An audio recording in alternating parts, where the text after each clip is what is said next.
नमस्कार दोस्तों, young India YouTube channel में आपका स्वागत है। दोस्तों, आज हम रीट लेवल फर्स्ट 2011 के शिक्षा मनोविज्ञान के 30 प्रश्नों का हल देखेंगे। दोस्तों, इसमें पहला प्रश्न है, खिलौनों की आयु कौन सी अवस्था को कहा जाता है? खिलौनों की आयु कौन सी अवस्था को कहा जाता है? ऑप्शन ए है पूर्व बाल्यावस्था को, ऑप्शन बी है उत्तर बाल्यावस्था को, ऑप्शन सी है शेषवावस्था को और ऑप्शन डी है इनमें सभी। तो उत्तर होगा ऑप्शन नंबर ए, पूर्व बाल्यावस्था। दोस्तों, पूर्व बाल्यावस्था की आयु होती है 3 से लेकर 6 वर्ष तक।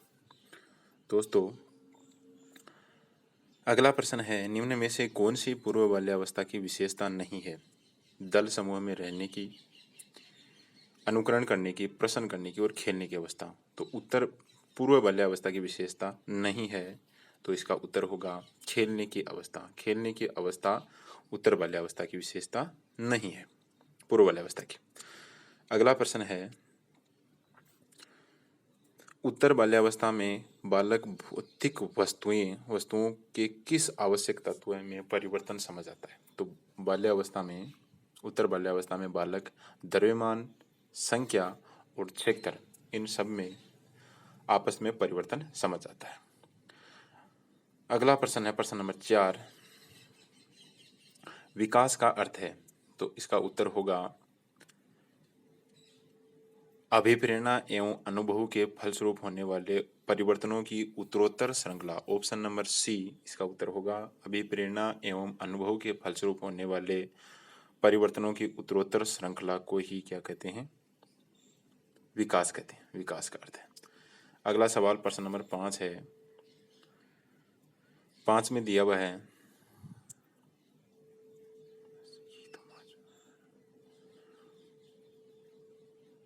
विकास के संदर्भ में निम्न में से कौन सा कथन सत्य नहीं है? तो विकास के संदर्भ में कथन सत्य नहीं है, विकास उकसाने, बढ़ावा देने से नहीं होता है। तो उत्तर क्या होगा? विकास, ऑप्शन नंबर बी होगा, विकास उकसाने और बढ़ावा देने से नहीं होता है। विकास एक उत्तरोत्तर चलने वाली प्रक्रिया है। अगला सवाल प्रश्न नंबर 6 है, निम्न में से कौन सा विकासात्मक कार्य उत्तर बाल्यावस्था के लिए उपयुक्त नहीं है? तो उत्तर होगा इसका ऑप्शन नंबर बी, पुरुषोचित या स्त्रियोचित सामाजिक भूमिका को प्राप्त करना। पुरुषोचित और स्त्रियोचित भूमिका को प्राप्त करना, ये इसका उत्तर होगा, ऑप्शन नंबर बी। प्रश्न नंबर 7 है कि सामान्य परिपक्वन से पहले प्रशिक्षित करना प्राय होता है। ऑप्शन दिए हुए हैं, सामान्य कौशलों के निष्पादन के संदर्भ में बहुत लाभकारी होता है, कुल मिलाकर हानिकारक होता है, दीर्घकालीन दृष्टि में लाभकारी होता है। लाभकारी हो या हानिकारक, यह इस पर निर्भर करता है कि प्रशिक्षण में किस प्रकार की विधि का प्रयोग किया गया है। तो उत्तर क्या सही होगा? ऑप्शन नंबर 7, प्रश्न नंबर 7 का उत्तर होगा डी। अगले सवाल नंबर 8 की बात करेंगे हम। सवाल नंबर 8 दे रखा है कि 5 वर्ष का राजू अपनी खिड़की के बाहर तूफान को देखता है, बिजली चमकती है और कड़कने की आवाज आती है। राजू शोर सुनकर उछलता है, बार बार ये घटना होती है, फिर कुछ देर बाद शांति के पश्चात बिजली कड़कती है। राजू बिजली की गर्जना सुनकर उछलता है। राजू का उछलना सीखने के किसके संबंध में है? तो ये उत्तर होगा ऑप्शन नंबर ए, शास्त्रीय अनुभव। ये प्यारे बच्चों, ये शास्त्रीय अनुबंधन पावलाव के जो सिद्धांत है, कुत्ते की लार का टपकना, उसी से संबंधित है कि राजू बिजली को देखकर जो डरता है, उसी प्रकार वो बिजली में क्या स्थापित कर लेता है? संबंध को स्थापित कर लेता है। प्रश्न नंबर 9 होगा, सकारात्मक दंड। सकारात्मक दंड का निम्न में से कौन सा उदाहरण है? तो सकारात्मक दंड का उदाहरण होगा मित्रों के द्वारा उपहास। ये सकारात्मक दंड का उदाहरण है, मित्रों के द्वारा क्या करना? उपहास उठाना। अगला प्रश्न नंबर 10 है, निम्न में से कौन सा कथन अभिप्रेरणा का एक प्रक्रिया के संदर्भ में उपयुक्त नहीं है? तो उत्तर होगा यह व्यक्ति को अप्रिय स्थिति से दूर रखता है। व्यक्ति को अभिप्रेरणा का यह संदर्भ नहीं होता है कि वो अप्रयुक्ति से क्या करता है, दूर रखता है। अभिप्रेरणा का मतलब होता है मोटिवेशन करना, वो उसको जागरूक करता है किसी कार्य के प्रति। अगला सवाल है, एक उद्दीपक के निरंतर दिए जाने से व्यवहार में होने वाला अस्थायी परिवर्तन कहलाता है। तो इसका उत्तर होगा अभ्यस्तता।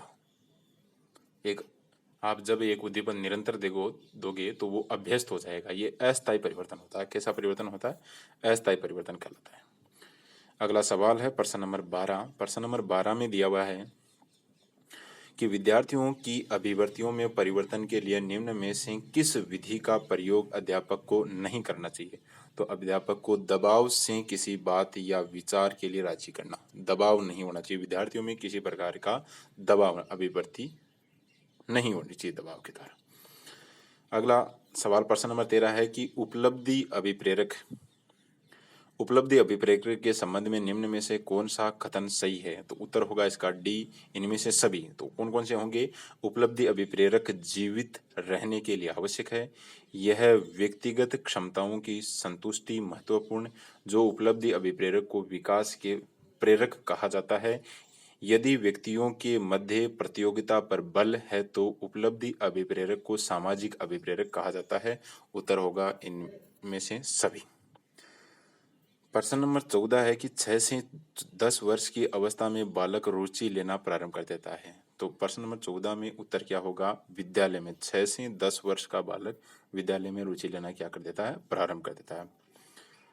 प्रश्न नंबर 15 होगा, कौन सिद्धांत व्यक्त करता है कि मानव मस्तिष्क एक बर्फ की बड़ी चट्टान के समान, जो अधिकांश छिपी रहती है एवं उनमें से चेतन के 3 स्तर होते हैं?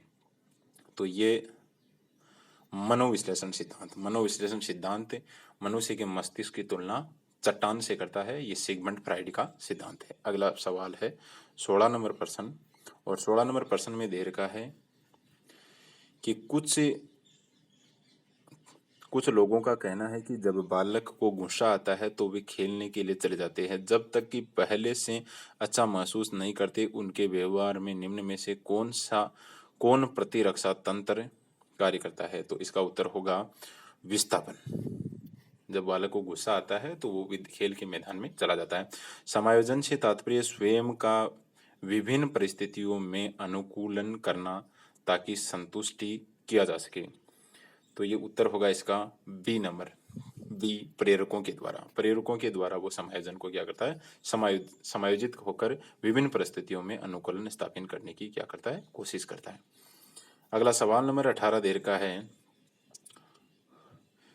कि निम्न में से कौन सा व्यवहार भावात्मक बाधा को प्रदर्शित नहीं करता? और इसका उत्तर होगा ऑप्शन नंबर डी, स्वालीनता। भावात्मक बाधा मतलब ये भावात्मक बाधा को स्वालीनता प्रभावित नहीं करती। निःशक्त बालकों की शिक्षा के लिए प्रावधान किया जा सकता है। तो निःशक्त बालकों की प्रावधान किया जा सकता है समावेशी शिक्षा के द्वारा, मुख्य धारा में ढालकर और समाकलन द्वारा। इनमें से कोई नहीं, निःशक्त बालकों के लिए इनमें से कोई ऑप्शन नहीं होगा। उत्तर क्या होगा इसका? डी सही होगा। प्रश्न नंबर 20 दे रखा है कि निम्न में से कौन सी मानसिकता मंदता की विशेषता नहीं है? उत्तर होगा इसमें से डी, अंतर्व्यक्तिक संबंधों का कमजोर होना। यह मानसिक मंदता की विशेषता नहीं है। दूसरे व्यक्तियों के साथ संबंध स्थापित करना ये मानसिक मंदता नहीं है। बाकी सभी, जैसे बुद्धि लब्धि का 20 से 70 के मध्य होना, ये भी मानसिक मंदता है। धीमी गति से सीखना और दैनिक जीवन की क्रियाओं को न कर पाना, यह भी मानसिक मंदता है। और वातावरण के साथ अनुकूलन में कठिनाई, ये भी मानसिक मंदता। तो ये तीनों तो मानसिक मंदता है और ये मानसिक मंदता का संबंध को प्रदर्शित नहीं करता है। Option number D. अगले सवाल नंबर 20 की ओर चलते हैं। तो 21 की ओर चलते हैं। सवाल नंबर 21 में कहा है कि विद्यार्थियों के अच्छे मानसिक स्वास्थ्य को बनाए रखने के लिए निम्न में से कौन सा तरीका अधिक महत्वपूर्ण है? तो इसका उत्तर होगा डी, अध्यापक की भूमिका एवं विद्यालय का वातावरण। विद्यार्थी के मानसिक स्वास्थ्य के लिए सबसे महत्वपूर्ण होता है अध्यापक की भूमिका। बालक जिस अध्यापक को अच्छा मानता है उसी सब्जेक्ट में उसकी पकड़ भी अच्छी होती है और विद्यालय का वातावरण भी बालक के लिए अच्छा होता है। अगले सवाल नंबर 22 में कहा गया है कि कमजोर वर्ग के बालक से तात्पर्य। कमजोर वर्ग का बालक कौन सा होता है? तो कमजोर वर्ग का बालक ऐसे अभिभावकों के बालकों से जो सरकार द्वारा निर्धारित न्यूनतम सीमा की वार्षिक आय की सीमा के नीचे वर्ग में आते हैं, ऐसे वर्गों को कमजोर वर्ग के बालकों में रखा जाता है। अगला सवाल नंबर 23 दे रखा है कि शिक्षा का अधिकार अधिनियम 2009 से निर्दिष्ट किया गया है कि कक्षा 1 से 5 तक यदि प्रवेश दिए गए विद्यार्थियों की संख्या 200 से अधिक है तो विद्यार्थी अध्यापक आवश्यक अनुपात कितना होना चाहिए? तो इसका उत्तर होगा बी, 40 से अधिक नहीं होना चाहिए। उत्तर क्या होगा? 40 से अधिक नहीं होना चाहिए। आगे सवाल नंबर 24 पर बात करेंगे हम, और सवाल नंबर 24 दे रखा है कि क्रियात्मक अनुसंधान के संबंध में निम्न में से कौन सा कथन सही नहीं है? तो इसका उत्तर होगा सी, व्यापक स्तर पर निर्णय लेने की सूचना संकलन का कार्य इसमें किया जा सकता है। व्यापक स्तर पर निर्णय लेने की। अगला सवाल नंबर 25 दे रखा है कि उसमें दिया है कि निम्न में से कौन सा कथन शिक्षण के बारे में सत्य नहीं है? तो शिक्षण के बारे में कथन ये शिक्षण अन्वेषण है। शिक्षण एक इसके बारे में कथन नहीं है। बाकी शिक्षण के बारे में शिक्षण में सुधार किया जा सकता है। शिक्षण विज्ञान के साथ साथ कला भी है। शिक्षण औपचारिक और जैसे आप विद्यालय में जाओगे तो वो औपचारिक होगी और घर बैठे शिक्षा करोगे तो अनौपचारिक होगा। ये सभी तीनों विशेषता शिक्षण की है। बाकी चौथी विशेषता शिक्षण एक अन्वेषण है, ये इसकी विशेषता नहीं है।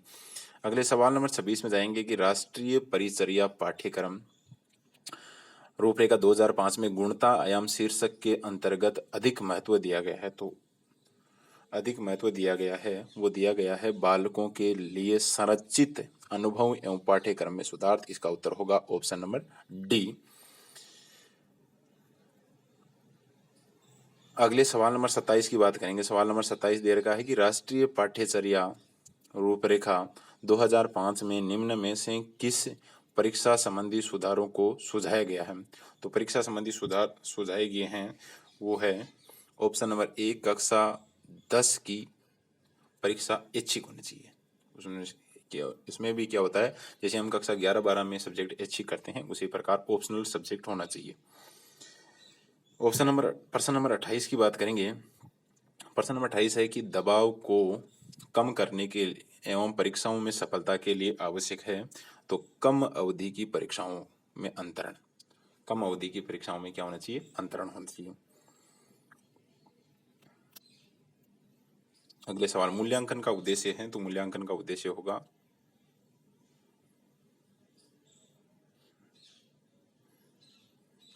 उद्देश्य होगा डी, उत्पादन जीवन जीने के लिए शिक्षा किसी भी सीमा तक तैयार कर पाई पुष्टि पोषण प्रदान करना। ये इसकी विशेषता होगी ऑप्शन नंबर डी।